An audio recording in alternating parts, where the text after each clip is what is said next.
हाँ जी, तो कैसे हो आप लोग। मैं आपका नीलेश भी अब बहुत बहुत स्वागत करता हूँ इस यूट्यूब चैनल पे। दोस्तों, आज की इस वीडियो में मैं आपको बताऊंगा कि बोर्ड परीक्षा में बोर्ड की कॉपी कैसे लिखे। देखो, आपके मन में काफ़ी सारा डाउट होगा कि भैया बोर्ड की कॉपी में जैसे हम लोग अथवा वाला कोई प्रश्न है उसका अथवा वाला कर रहे हैं तो उसको हम लोग उसका प्रश्नोत्तर संख्या कैसे डालेंगे, या कोई प्रश्न हम लोग छोड़ रहे हैं, ठीक है, तो फिर कब उसको करेंगे, कहाँ करेंगे, उसकी प्रश्नोत्तर संख्या कैसे डालेंगे। उसके अलावा आपका राइटिंग पे भी काफ़ी सारा डाउट होता है कि भैया राइटिंग मेरी अच्छी नहीं है, कितना मार्क कटेगा, क्या होगा क्या नहीं होगा। तो सारी चीज़ें मैं इस वीडियो में बताने वाला हूँ, बस आप इस वीडियो में अंत तक बने रहो। और चैनल को आप अभी तक सब्सक्राइब नहीं किए हो तो चैनल को सब्सक्राइब कर लेना और बेल आइकन को भी दबा लेना, जिससे मेरी सारी वीडियो की नोटिफिकेशन आपको मिलती रहे। देखो, ये अभी जो ये कॉपी देख रहे हो ना, ये थोड़ा ये मतलब ख़राब सी लग रही होगी आपको, तो ये पिछले साल की है, ठीक है। ये पिछले साल के बच्चों को मैं बताया था कि बोर्ड परीक्षा में कॉपी कैसे लिखे, तो अभी देखा था तो ये पड़ी थी, तो मैं आपको इसी के माध्यम से बता देता हूँ, आपको बेसिकली समझा देता हूँ कि आपको कॉपी कैसे लिखना है, ठीक है। तो देखो, ये पिछले साल मैंने किसी पेपर सेट का सॉल्यूशन किया था यहाँ पे, ठीक है। ये मैं अपने भाई को दे दिया था, ये भाई की राइटिंग है, ठीक है। मेरी इससे थोड़ी अच्छी राइटिंग है। तो चलो राइटिंग से देखो, अब यहीं पे बात कर लेता हूँ। राइटिंग पे बात आई तो यहीं पे इस पे बात कर लेता हूँ। देखो, राइटिंग पे आपका ऐसा नहीं है कि मतलब 10 मार्क कट जाएगा, ऐसा नहीं है। अगर आपकी राइटिंग ख़राब से भी ख़राब है, ये अभी आपको राइटिंग दिख रही है, ये तो बहुत अच्छी है। अगर इससे भी आपकी राइटिंग ख़राब है तो इस पे तो आपको एक नंबर भी नहीं कटेगा, ये जो लिखा हुआ है, ठीक है। और इससे भी ख़राब थोड़ी होती है तो भी नहीं कटेगा। और एकदम मान लो आपकी राइटिंग ख़राब है, एकदम ख़राब है, तो फिर भी राइटिंग पे मतलब 1 से 2 मार्क ही कटता है, ऐसा नहीं कि आपका 10 मार्क कट जाएगा। मैक्सिमम टू मैक्सिमम आपका 3 मार्क से कभी भी अधिक राइटिंग पे नहीं कटेगा। इस बात को आपको ध्यान में रखने की ज़रूरत है, ठीक है। तो चलो, राइटिंग पे तो बात हो गई कि राइटिंग पे आपका ज़्यादा मार्क नहीं कटने वाला है। तो ये बोर्ड की कॉपी है जिसका सॉल्यूशन मतलब एक पेपर था, कोई भी सेट हो सकता है, उसका सॉल्यूशन किया गया है हिंदी का। तो चलो, हिंदी का मेरे पास देखो अभी एक ये पेपर सेट है, इसके माध्यम से बताता हूँ कि कैसे प्रश्नों को सॉल्व करना है। और देखो, ये जो बोर्ड की 1 मिनट यार, माफ़ करना, सॉरी। चलो, ये बोर्ड का जो फर्स्ट पेज, बोर्ड कॉपी जो होगी उसका ये फर्स्ट पेज होगा, ठीक है। तो इस बार थोड़ा फर्स्ट पेज का मतलब सब चीज़ें बदल गया है, कुछ इस टाइप का होगा आपका फर्स्ट पेज, ठीक है। यहाँ पे देखो, ये पिछले साल ही बदल गया था, कुछ इस प्रकार का आपका फर्स्ट पेज होगा। और जो आपका मतलब ये पेज मिलेंगे, जैसे ये एक पन्ना हो गया और ये एक और ये 2 पेज हो गया, मतलब एक पन्ने में 2 पेज होता है।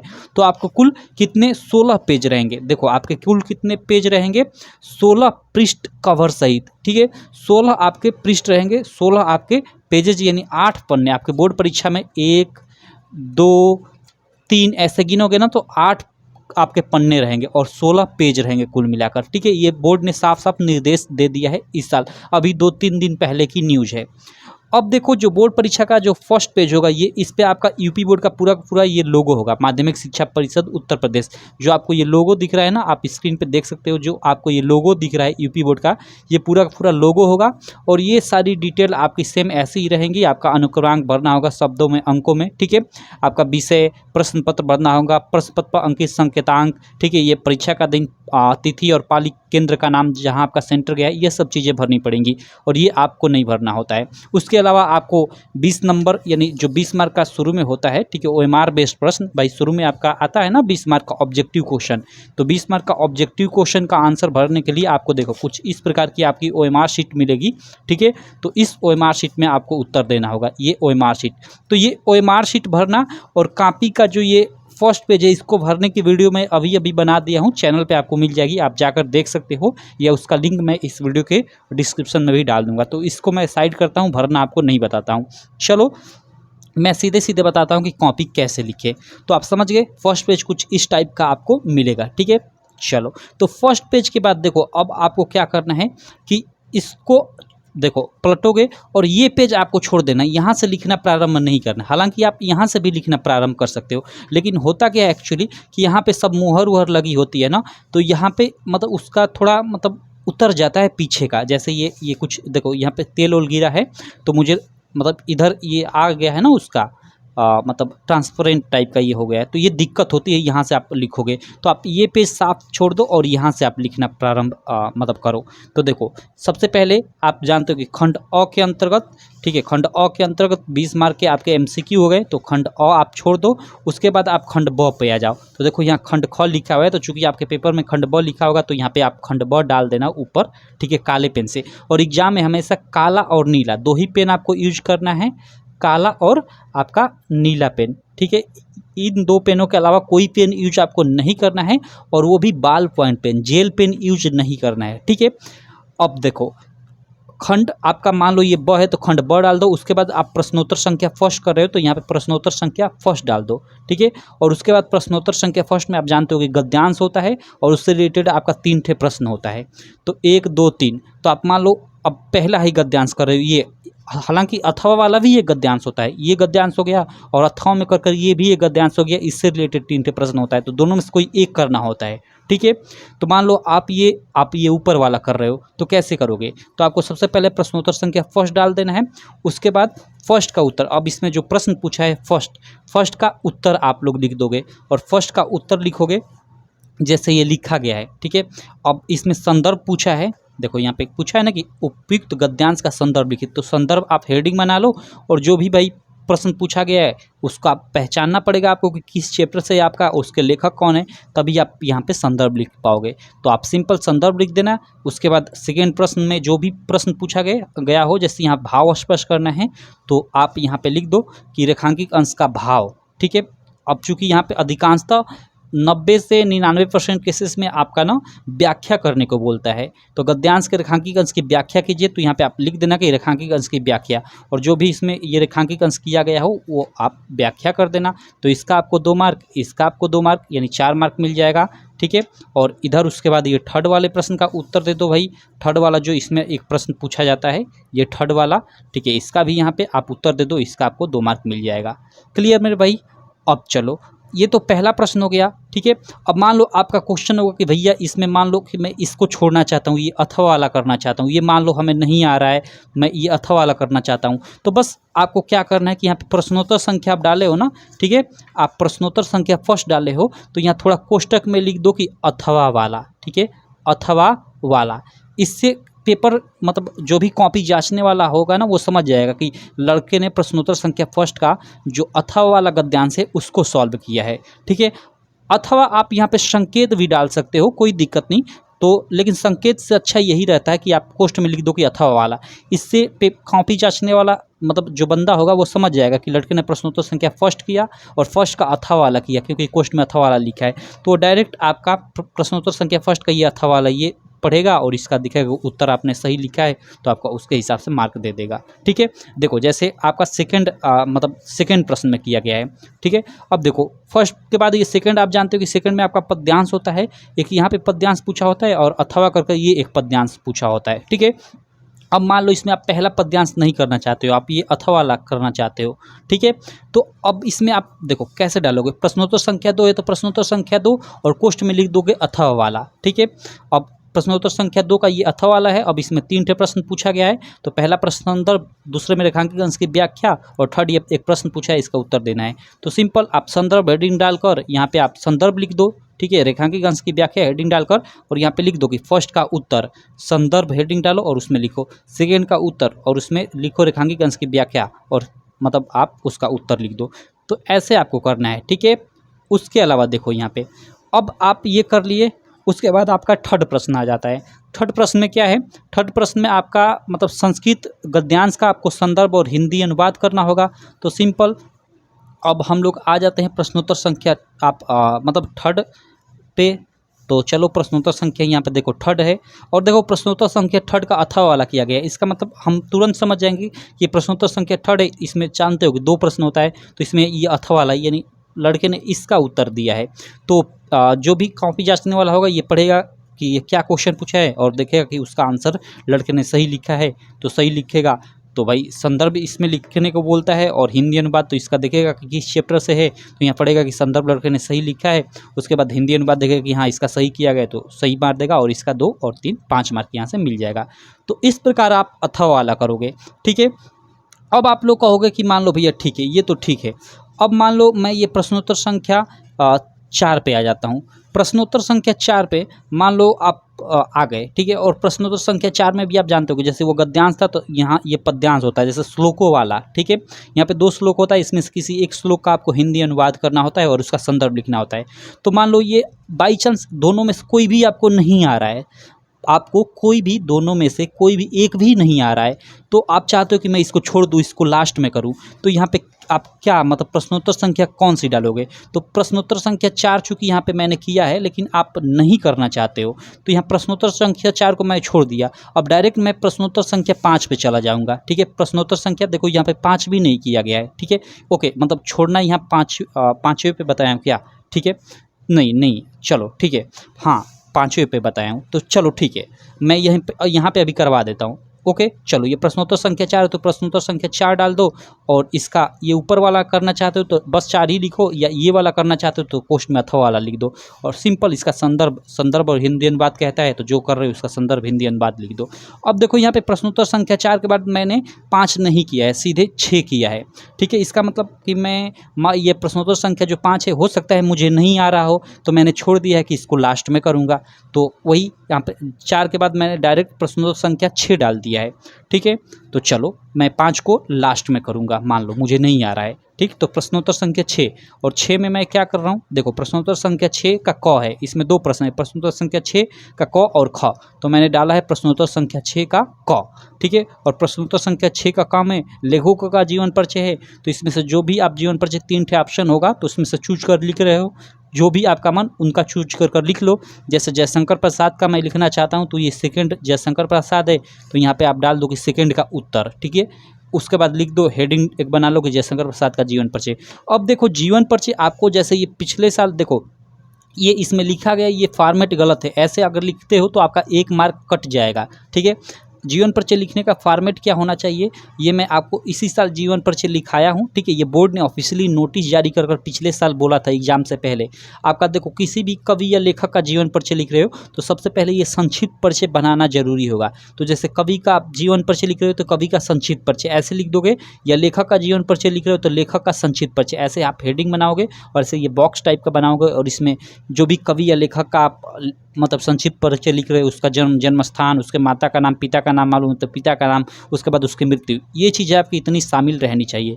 ये ऐसे संक्षिप्त परिचय बना लोगे, उसके बाद जो भी आप मतलब याद किए वो चीज़ें जैसे ये लिखा गया है आपको मतलब लिखना पड़ेगा। तो जयशंकर प्रसाद का जीवन परिचय हेडिंग डालकर उसके बाद नीचे आप इनका मतलब एक लिखोगे कि मतलब लेखक का संक्षिप्त परिचय, और यहाँ पे आप बॉक्स टाइप बनाकर जैसे ये बनाया गया है इसमें तो उसमें आप जन्म और उनका जन्म स्थान, माता का नाम, पिता का नाम, मृत्यु का नाम सब इनका लिखोगे, उसके बाद लिखोगे, नहीं तो आपका 1 मार्क कट जाएगा, ठीक है। और देखो लिखने के बाद जैसे इनका जीवन परिचय आपने लिख दिया, लिखने के बाद देखो अंत में आपको क्या करना है कि एक प्रमुख रचना का भी नाम लिखना है। यहाँ तक लिख दिए कि निधन हो गया, ठीक है। तो आपका संक्षिप्त परिचय लिखने का 1 मार्क, और आपका 3 मार्क ये जीवन परिचय लिखने का ऐसे, और 1 मार्क ध्रुव स्वामी जयशंकर प्रसाद की एक प्रमुख रचना है, ऐसे एक रचना का मतलब नाम लिखने का 1 मार्क। क्योंकि यहाँ देखो प्रश्न में बोला जाता है, साफ साफ बोला जाता है कि दिए गए लेखकों में से किसी एक का जीवन परिचय देते हुए उनकी एक प्रमुख रचना का उल्लेख कीजिए, किसी एक प्रमुख रचना का उल्लेख करना है। तो कोई भी एक यहाँ पे मतलब रचना लिख दो और कहो कि ये इनकी एक प्रमुख रचना है, ठीक है, सिंपल। तो ऐसे आपको लिखना है जीवन परिचय, ठीक है। उसी प्रकार आप प्रश्नोत्तर संख्या 6 का ख लिख सकते हो, यहाँ पे प्रश्नोत्तर संख्या देखो 6, उसका प्रश्नोत्तर संख्या 6 का ख, ठीक है। और इसमें जो भी आपको चूज करना है चूज कर इसमें आप प्रश्नोत्तर संख्या 6 में आप जानते हो कि कवि का जीवन परिचय होता है, इसमें लेखक का, इसमें कवि का, तो जिसका भी आप चूज करना चाहते हो 3 ठे ऑप्शन रहता है, उसका चूज कर और लिख डालो। और देखो यहाँ पे महादेवी वर्मा का जीवन परिचय लिखा गया है, संक्षिप्त परिचय नहीं लिखा गया है, ठीक है। तो 1 मार्क आपका कट जाएगा, संक्षिप्त परिचय लिखना पड़ेगा आपका, ये अनिवार्य है। तो यहाँ पे लिख दो कि कवि का संक्षिप्त परिचय, और बॉक्स टाइप का बनाकर उसमें जन्म स्थान, माता का नाम, पिता का नाम, मृत्यु और मृत्यु कब हुई थी, एक मतलब बॉक्स टाइप का बनाकर जैसे यहाँ पे लिखा गया है ऐसे बना देना, उसके बाद ये लिखना चालू करना, ठीक है।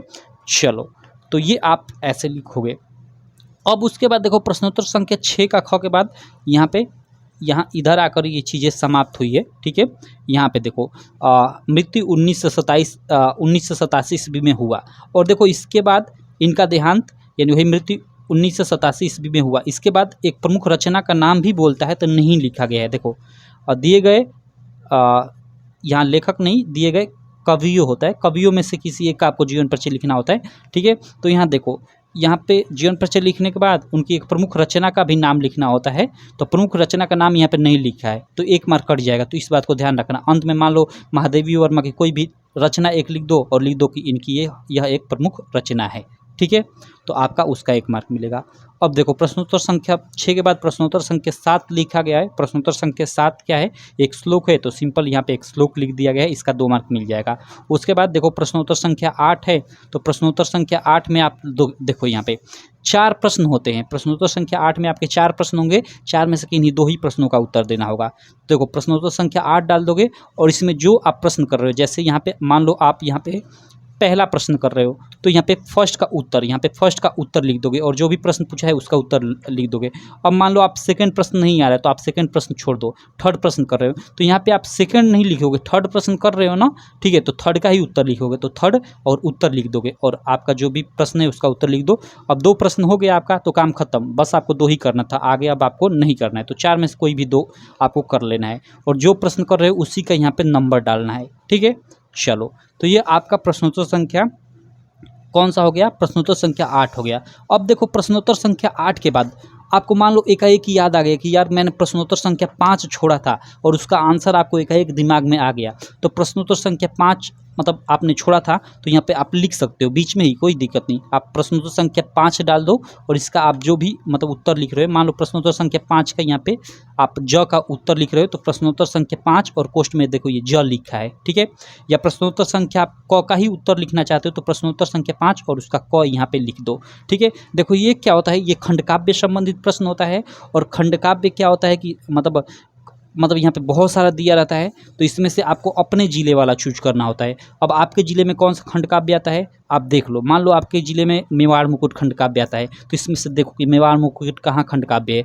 तो यहाँ पे है। अब इसमें 2 प्रश्न पूछा गया तो दोनों में से आप पहले का उत्तर दो या दूसरे का, एक ही का उत्तर देना, क्योंकि यहाँ पे साफ साफ बोला होता है कि अपने पठित खंडकाव्य के आधार पर निम्नलिखित प्रश्नों में से किसी एक प्रश्न का उत्तर दीजिए, तो एक ही प्रश्न का उत्तर देना होता है। 2 प्रश्न पूछा होता है लेकिन एक ही, तो आपके जिले में अगर मेवाड़ मुकुट आता है तो इन दोनों प्रश्नों में से किसी एक प्रश्न का उत्तर दो, तो आप यहाँ पे लिख दो प्रश्नोत्तर संख्या 5 का क। ठीक है, प्रश्नोत्तर संख्या 5 का क, या यहाँ पे ग कर रहे हो तो प्रश्नोत्तर संख्या 5 का ग। ठीक है, और उसका फर्स्ट की सेकेंड, तो यहाँ पे फर्स्ट मतलब इसमें ये फर्स्ट उत्तर दे रहे हो तो फर्स्ट उत्तर लिख दो, अगर सेकंड का दे रहे हो तो सेकंड उत्तर दे दो, और जो भी आपका दिया हो जैसे मेवाड़ मुकुट खंडकाव्य के नायक का चरित्रांकन कीजिए, तो यहाँ पे आप मतलब लिख दो कि मेवाड़ मुकुट खंडकाव्य के नायक का चरित्रांकन, ऐसे हेडिंग बना लो और जो भी आप पढ़े हो उसके हिसाब से यहाँ पे लिख दो।